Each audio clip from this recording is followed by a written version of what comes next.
Hey guys, Kev here, and I'm back from Blade Show. My flight came in, I drove home, hung out with my kid, had dinner, I talked to my wife, and usual stuff. And I wanted to unpack my stuff, and I figured I'd go through what I got. It's not much, honestly. It's not like Blade Show in Atlanta. And then I just want to talk briefly about the experience. I could probably spend 3 whole hours sitting here talking about how amazing it was, meeting everybody, meeting people again, meeting people for the first time, the experience at the booth or the table. All of it was amazing. It always is. I highly recommend you come out to a show. I am the absolute worst at taking pictures and video, and I don't do any of that for the channel. I don't even do it for myself, like just to have memories or whatever.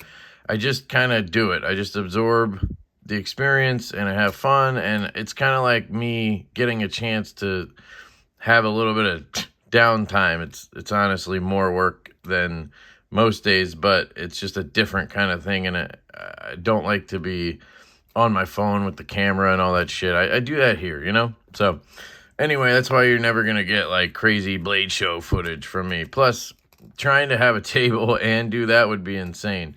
So anyway, I try to keep these tags. This is my second one. The one from Blade Show 2021 when I went with Kyle. I don't know if I still have that around somewhere, but I try to keep the exhibitor ones. It's kind of a cool memento. Quickly, let's talk about the Devo stuff, and then we can, move on. So we brought a good number of stouts. I think we brought like 40 of them, 35, 40, and we sold them all. It was absolutely fantastic. We sold not like a ton to the public, maybe 10 or 12, and then Blade HQ came in and bought what we had left. My theory on that is I'd rather just take the sure thing. Obviously they don't, they're not going to pay as much as a direct sale, but it's going to be good exposure having them be sold at Blade HQ. It's a good relationship builder with them. And we got to make sure we sold them all. So, that's my thinking on it. And I try to be transparent with you guys, tell you pretty much, everything.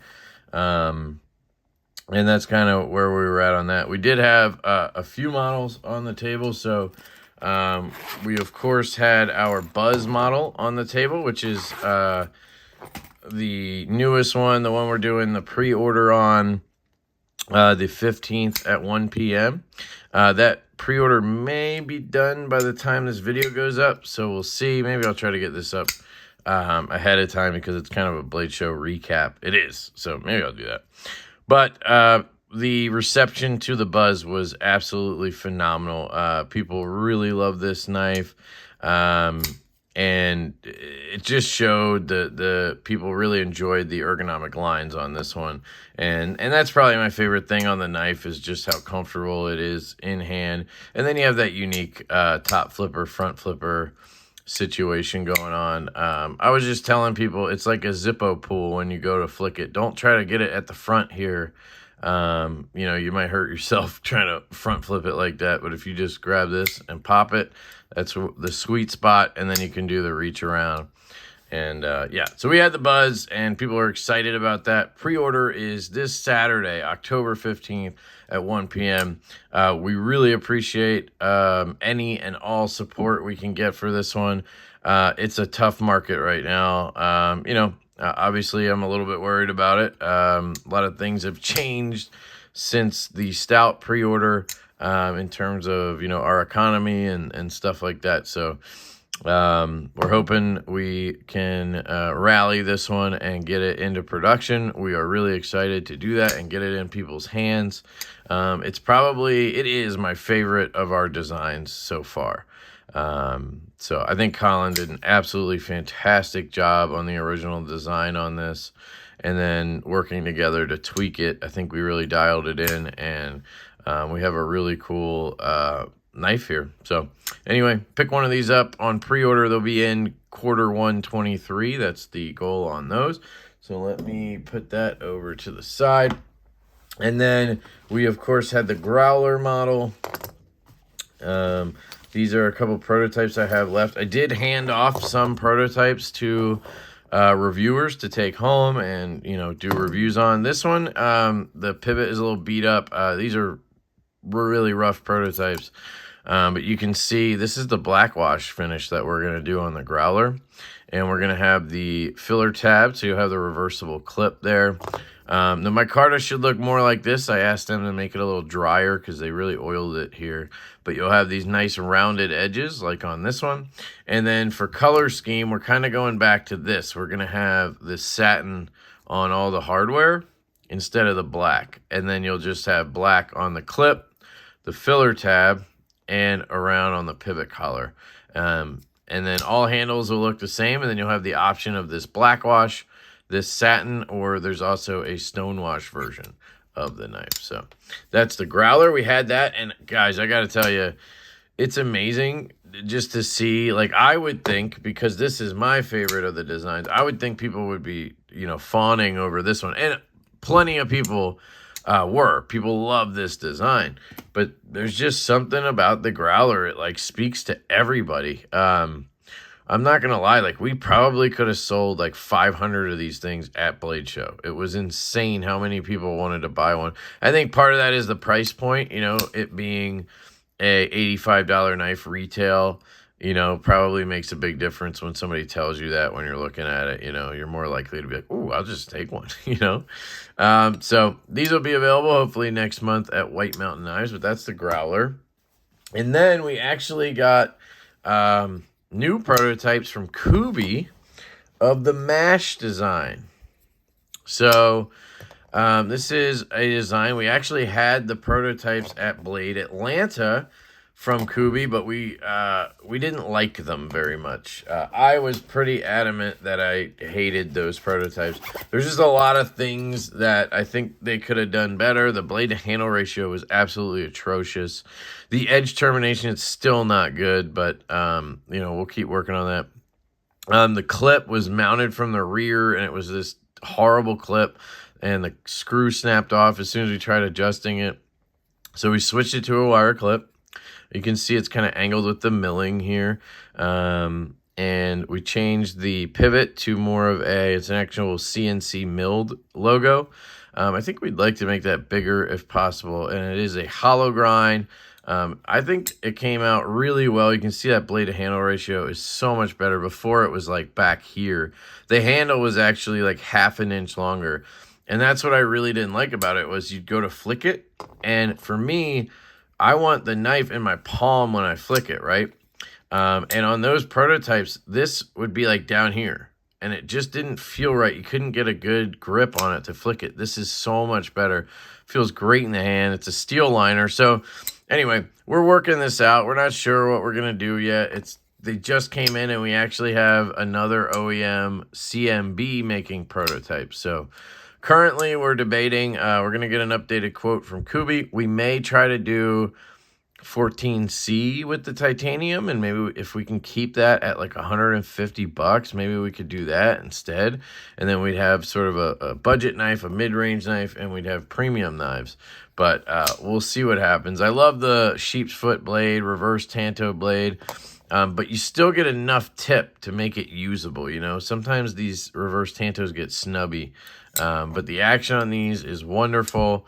Kubi did a really good job following up on this. We're really excited about this, but more to come with this later on. We're really focused on the Buzz and the Growler currently.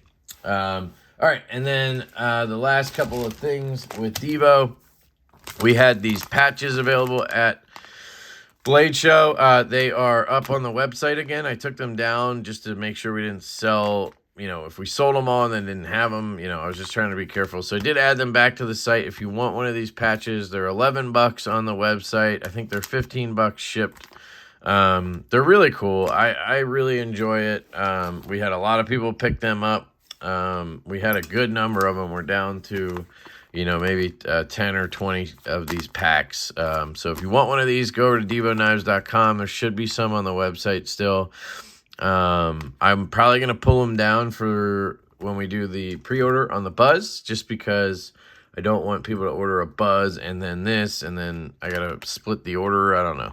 So anyway, if you want one, pick one up, but they may be available later as well. And then the real exciting thing for me was these scales.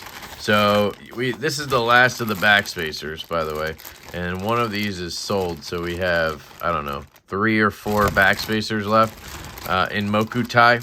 So I'll put these up on the website as well. They're $35. We did order Zirkutai backspacers though. They're gonna cost a little bit more, but in case you're interested. So these are stout scales, and I actually have a set on my personal stout. I think this is some kind of like raindrop carbon or something. I don't think this is camo carbon, but I could be wrong. I thought it was the same stuff as this, but I'm not. I don't think it is. I think this is just black camo carbon. Maybe this is the black pearl. I'm not sure. But anyway, Carbodize on Instagram. Great dude. Got to meet him and his wife. They are absolutely wonderful people. And I had been working with him to get custom scales for the stout, because I thought it would be really cool for people to be able to customize the stout. You know, you could get your lynch clip, you could get your custom scales, your backspacer. I mean, that's pretty cool, right?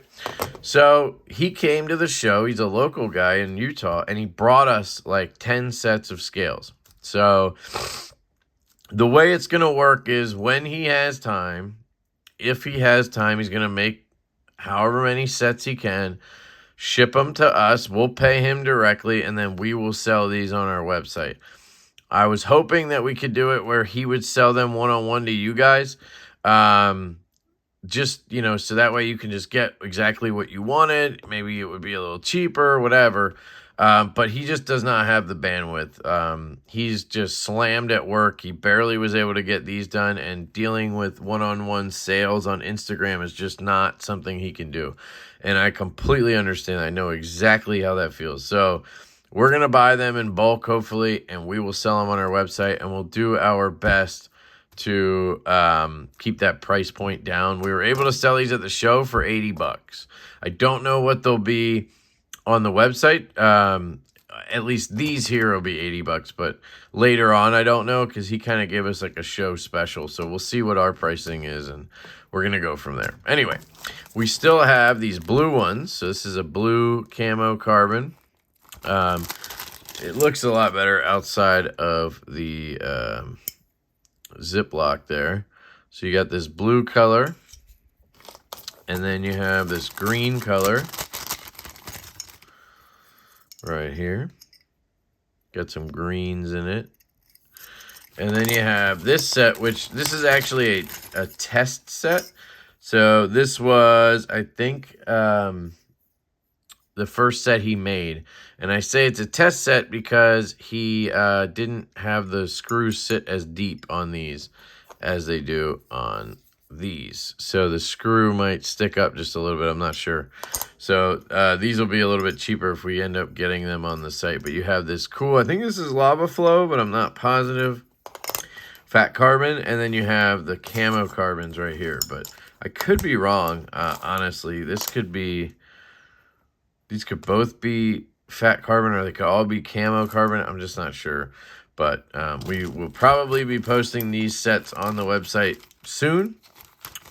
Unless they get sold directly somehow, you know, if somebody hits me up and asks for them. But we are working with him. I've already asked him to do a run of 80s fat carbon ones, because he gave us 2 sets of 80s fat carbon, and my buddy Ev, Knife Ninja EDC, he took a set, and OCD for EDC, Justin took the other set at the show. And I mean, so many people really wanted the 80s fat carbon scales, so we're going to try to get a run of those and see if I can get like 10 or 20 sets, and then we can just throw those up on the website. But we do have some left over. But it's really exciting to have cool custom stuff for the stout. Just makes it fun, you know, and that was kind of always the idea.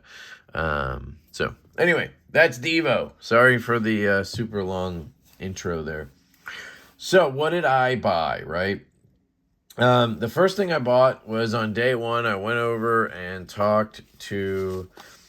Oh, I can't get it out. I went over and talked to Jacob from Jacob Creates, and he had the Chickadees there. And I have just been hearing so many things about this knife and how I need to try one. And, you know, because I always say I'm not a fixed blade guy, and it's kind of funny because I only bought 2 knives at the show, guys. I almost bought a third, but I lost the triple stripe Lotto. There was a liner lock he made that I really wanted. And, man, I lost the Lotto to the guy who runs Original Goat, I think.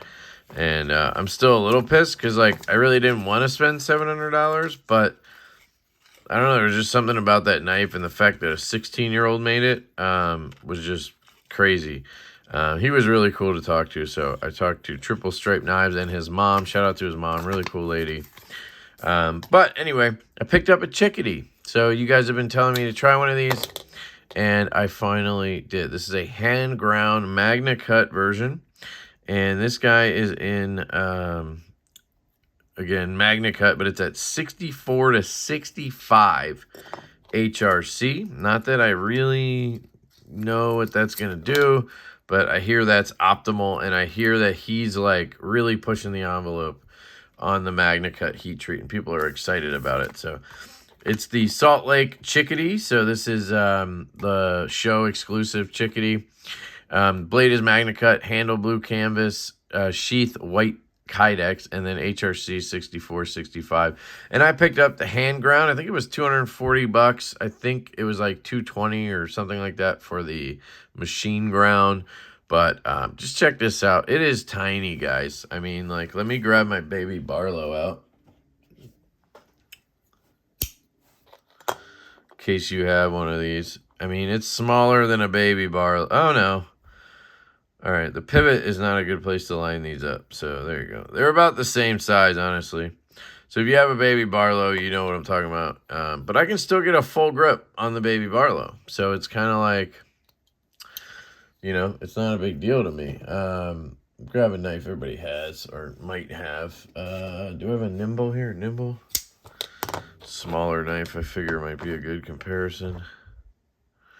There you go. Absolutely tiny, right? But, I mean, I can get a pretty good grip. It's a 3-finger on this one, but I'm up there by the blade. I can get into a pinch grip. I can use that tip. So we'll see. It does come with the this white sheath. It would have been cool if these were black. I don't know why they're gold. I just noticed that. But it would have been cool if those were black too. And everything would have matched really well. But let me just... There we go. But it does have this blue belt loop. So my plan is to flip that over and make it a cross draw for lefty. So I'm going to put it right here on my front right hip. And it should just disappear and, you know, just pop it out. And the Kydex will break in, obviously, as you go. So this is really cool. The Chickadee, I love the white with the blue. There were some other ones. There was like a red, white, and blue one. There's one with a cream handle or cream sheath that Ben from Jack Wolf got, and I think he was calling it the American Cream Pie, which is pretty cool. So this was a Blade exclusive, and I got to talk to Jacob, really cool dude. So yeah, you might see an update on this. You might see a video on the Chickadee. You guys know I'm not a big fixed blade guy, so one, I wanted to support him. Two, I've always tried to find the perfect small EDC fixed blade just to, you know, just to have it. This is like as small as you could probably get, you know, so I'm hoping this one works out, but really, really cool stuff. So that's the Chickadee that I picked up. And then I went over to the Vostage booth and I picked this up. I'm going to cut it open. This is actually a gift for somebody, but I bought it, so he's not going to mind if I open it up. This is from Vostage. Shout out to Stella's Knife Obsession. Go check out her channel. She is, I don't know if she's the rep for Vostage in the U.S. or if she was just helping at the show or works with them in some way. But I I got to meet her for the first time. Great lady, absolutely wonderful person. Was an absolute pleasure. So I highly recommend you go check out Stella's Knife Obsession on Instagram and YouTube. And also check out Vostage, but they had these pry bars. So it says knock knock Vostage. And this immediately made me think of Chris over at Grady's Gear. Chris is one of my best friends. Absolutely love the dude. And he loves that stuff that Notorious EDC does, right? And he does those beer bombs. And they look like a bomb from Mario, but they have a little bottle opener and they're just a little like pry thingy, right? So it reminded me of that. And then Chris has always wanted to have a pry bar with a wire clip. He actually had the idea for a wire clip that Colin and I at Devo started working with him on. And we had a design and everything, and we just got really busy with other stuff, and we couldn't figure out how to hold the bits because we wanted to do a driver. And it just never happened. But his big thing was he wanted to see a wire clip on a pry bar because he thought that's just like so obvious that it should have that, and he'd never seen it. So when I saw this, I was like, it's a bomb. It's got the wire clip. It just screamed Chris. This was $40 and it's titanium, and you got the pry bar here. You got the bottle opener here. You got the little wrench thingy here. I don't know if that'll hold a 1/4-inch bit. It looks more like a 4mm might fit in there. So you probably could put a bit in there and do something. And then it has the wire clip. So you can actually reverse that over to lefty, I guess, which would, I don't know why you would do that, because it's, oh, maybe this would be hitting you in the, in your pocket or something. I don't know. But it's pretty cool that you can reverse it. I noticed right here, it says Vostage. Right here, it's got this. Don't know what it's made. Oh, I did say titanium, didn't I? Oh, there's an extra screw. Look at that. They give you an extra clip screw. That's pretty neat. I like that. I guess you could put a clip on each side. I'm just kidding. But that is cool. I don't know why for a second there I was like thinking it was made out of something cool like MagnaCut or something. I think it's just titanium. But that's really cool. So that is a pry bar I picked up for Chris. I'm just going to ship this off to him, obviously. And I think they sell these somewhere. I don't know. If I have a link, I'll link it. But they do sell their stuff on Amazon. C850 pry bar. And then I did get these from Blade HQ. They were just handing these out. They're little Peapod lighters. I grabbed two, and I don't really know why. I have my own version of this. It's a little silver one. It's a little smaller, and it sits on my. Is this one broken or what?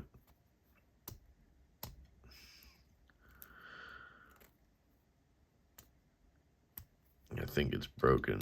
It sits on my backpack, and I've actually had to hand it to somebody before who needed a lighter. And it comes in handy. You just randomly have a lighter when you need it. So it's supposed to spark. So you see there it sparks. And then you have a little wick, and then you just fill this up. This comes out. You unscrew this, and then you can fill it up with fluid.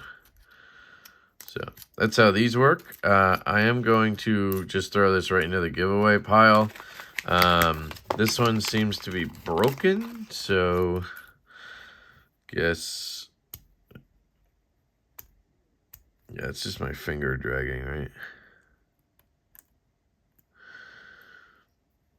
Yeah, this one's toast. Obviously, when you get something like this made, you never know. So I'll take these extras out and put them in this one. And then we'll put this in the giveaway bin. Cool. All right.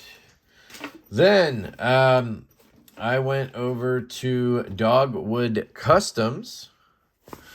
And this is where I got my second and my only other purchase. And it's hopefully for me, also for my wife. And then I picked up this as well. So over at Dogwood Customs, they had these tweezers. They're made out of titanium, and they're really long tweezers. And They said they had like 98 purposes for them, and they're just messing around. They're like, you can, pick up this and do that and flip this or whatever. Bacon grabbers. They call them all different things. And what I think they'll be good for is grabbing bagels out of the toaster. That's what I want them for. And I just thought $20, titanium tweezers, they just seem cool for $20. So I picked these up. We'll see how they do in the kitchen, but I got these. And then I got me a custom kitchen knife. So this was $360. Of course, then I bought this guy. So that was another $20 or something. And then I got the tweezers, obviously.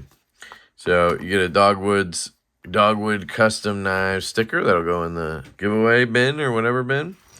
And then you have this knife right here. So this is a kitchen knife. It's out of S35 VN steel. See if it has any markings.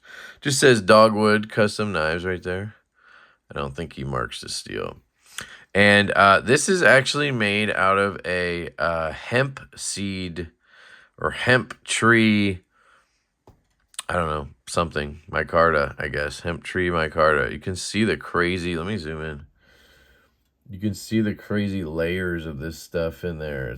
It just looked really cool to me. And it's super ergonomic, this knife. And it really matches the Pearson Custom Knives paring knife that I got my wife like 2 years ago now for her birthday. It's basically a 4-inch version of this knife, just all shrunk down. Same blade shape, basically. And I've been saying for a while now that I want to try to get a really nice kitchen knife, and then I'll start, cooking. And, I always say shit like that, and I finally did it. So we'll see what happens. But if nothing else, my wife will just have a badass kitchen knife. The one thing that really set this apart for me that made me really like it, and maybe this is common in the kitchen knife world, but this corner right here is rounded off. And I really appreciate that because I feel like on all other kitchen knives, this is just a sharp-ass corner that's just as stabby as this one up here. And, you're trying to hold the knife and you touch this and, you can cut yourself real easy or grab it. You just have to be so careful. And I love that he just rounded that off. So I have a new kitchen knife, and this was 360 bones, so it wasn't cheap. Nice stonewash on there. Again, it's S35, so I think that's a great steel for kitchen knives. Should hold a good edge. It's nice and thin. I mean, look how tall this is. Yeah. So I am pretty excited. We should try to cut some paper. I don't know if kitchen knives are supposed to be paper cutting. Okay, yeah. Okay, yeah, it cuts paper. So let me put this away, and then I do want to wrap this up because my wife is definitely waiting to see this thing, and I just wanted to get it. I just wanted to show you guys, so I got it out of the way. Lastly, this is not mine. Mike on YouTube hit me up, and he was like, yo, dude, if you want to pick up a Arcane Design Plexus and review it or whatever, I'll buy it off you. And I was like, well, I don't really need to do that. But if you want me to buy one for you and ship it to you, that's fine. So that is what happened. Just checking. There's nothing there. Okay. So this is Arcane Design and Isham Blade Works Plexus in M390. And this is the satin and black. And there it is, science number 241 of 550. Let's just slide this out of the way, and we'll take a look at the Plexus. So maybe I will review it now that it's here. I might as well. I'll play with it a little bit. But I believe this is what he wanted. He wanted a black-handled one with a satin blade. I'm not sure. So is the card just numbered, I guess? So it is a flipper. And I did notice the detents seemed rather weak on them. So you just gotta, give it a good flick with the flipper, and she'll come out. You have a hollow grind back here, so it's a compound grind. Almost looks like a dagger on this angle. It's a Bowie blade shape. I mean, it's a really crazy shape. It kind of has a abyss blade shape, sort of, if you just look at it from here and remove the hole. Nothing on the pivot here. And then you have sort of this inset frame lock, which is cool. I mean, I guess it's just a frame lock, sub frame lock maybe. I thought it was a liner lock when I looked at it, and then I was like, oh, wait, duh. So you can see here the action on it is pretty good. Should break in nicely. I do wish the detent was stronger, but I mean, you know, it's a matter of semantics. You can just flick it and you're fine. Now, one thing I did notice is there's obviously a cutout, and I have a middle finger, and you can reverse flick it. So, Mike, it was smart of you to pick up the satin because it was almost like a challenge to try to flick the black coated one. I sat there for a good 2 minutes trying to do it, and Israel was like, yeah, you're not getting that because it's black washed, so the corner's knocked off. And I did eventually get it. On the satin one, just saying, I eventually, you know, got it. But the satin one here is just, you can get it every time, no problem. Well, okay. You can get it every time, no problem. See? So, yeah, interesting knife. Definitely not my style. I did pay for the Plexus experience and everything. Oh, shit, is that? Okay. I almost thought that was freaking sharp. I did pay. It almost has a choil, too. I did pay for the Plexus box and everything to see the design ahead of time, and I just wanted to support it. I thought it was a really cool idea. But as soon as I saw the design, I was like, that's not for me. But for people who love, you know, Isham's work and Israel's work, which I love Israel's work, but I don't know, just not my design aesthetic. But I totally get it. Cool knife, well built. These are done by Best Tech. Arcane is he's just doing cool stuff over there. So, yeah, that is the Plexus. You'll probably see a video on that. And that's it. That's everything I got at Blade Show or brought home from Blade Show. Just wanted to go over that, go over the experience. It was an absolute pleasure meeting everybody again. You know, I talked to Peter and Christine for a long time. We hung out with Stevie a lot. Said Stevie, it was an absolute blast hanging out with you, buddy. JB was there from Big Red. Zach from Zach Stuff was there. We had dinner with Tyler over at Overland EDC. We had dinner with my buddy Preston and his wife. His channel is Big Mitts and Fidgets. He does fidget stuff, but he's more of just a Facebook fidget dude and just a good buddy. And yeah, so it was a pleasure. And what else? I met up with my old boss who moved out to Utah. Used to live around here. We had dinner last night. That was awesome. Obviously got to hang out with Colin for the whole weekend and annoy the shit out of him and add shit to his to-do list. But we had a blast, and selling everything was just made it, you know, icing on the top. So, if I missed anybody, I'm so sorry. I met so many awesome people that, you know, I talked to on Instagram, or, Ken Faulkner was there. That was awesome. Eggs and Ham was there. That was awesome. Stella, of course. Shit, now I just feel bad because there's going to be people I forget. People from the Millie PM2 Para 3 Club. That was awesome. People from the FPAG group. I met some fidget folks, you know, and then all the other makers. When I say other, I don't mean I'm a maker. The other guys there with tables, whatever you want to fucking call them. Exhibitors, you know, got to hang out with Ben from Jack Wolf Knives. You know, just as usual, an absolute pleasure. So I love you guys truly and dearly. I really appreciate all the support, and I'm going to let you guys go here. It's been 35 freaking minutes. So hope you have an absolutely fantastic day, and I will catch you later.